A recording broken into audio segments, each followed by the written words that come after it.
কিভাবে, কখন, কোথায় মারা গেলেন, হঠাৎ করে কি এমন হয়েছিল তার সাথে? ভিউয়ার্স, এই বিষয়ে জানতে পুরো ভিডিওটি দেখে আমাদের সঙ্গে থাকুন। যে আর্টিস্ট কাজ করছে সেও তো ন্যাচারাল একটা, তার গড গিফটেড ব্যাপার আছে। ছোট পর্দার তরুণ অভিনেতা শাহবাজ সানি মারা গেছেন, ইন্না লিল্লাহি ওয়া ইন্না ইলাইহি রাজিউন। সোমবার 17 ফেব্রুয়ারি অভিনেতা জিয়াউল ফারুক অপূর্ব এক ফেসবুক পোস্টের মাধ্যমেই এই তথ্যই নিশ্চিত করেছেন। তিনি লিখেছেন, অভিনেতা শাহবাজ সানি আর আমাদের মাঝে নেই।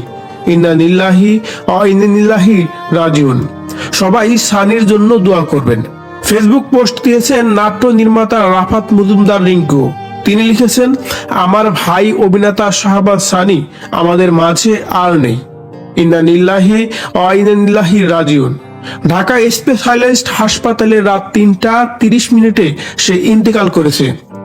ফেসবুকে একটি ছবি পোস্ট করে তার ক্যাপশনে নির্মাতা হাসিব হুসাইন রাখি লিখেছেন, আহারে জীবন, রাত 3টা 3 মিনিটে হার্ট অ্যাটাকে মারা গেছেন সানি।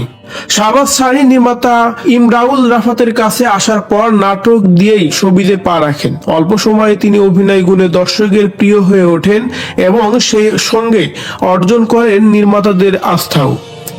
চরিত্রতা অভিনেতা হিসাবে নিজে কাজ করলেও সানি কেন্দ্রীয় চরিত্রেও অভিনয় করেছেন।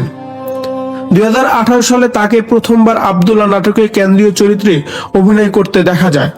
এটি পরিচালনা করেন গোলাম কিবরিয়া ফারুকী। নাটকটি প্রচারের পর দর্শক মহলে তুমুল প্রশংসা পান এবং দর্শকের প্রশংসায় ভেসে বেড়ান এই ছোট্ট অভিনেতা। এদিকে শাহবাজ সানির মৃত্যুতে গ্রুপে গ্রুপে পোস্ট দিয়ে তাকে নিয়ে কথা বলা হচ্ছে। একজন লিখেছেন, শাহবাজ সানি ভাই আর এই পৃথিবীতে নেই। ইন্না লিল্লাহি ওয়া ইন্না ইলাইহি রাজিউন। নিউজটা দেখে খুবই স্তব্ধ হয়ে গেলাম। কথাটা এখনো আমার বিশ্বাস হচ্ছে না।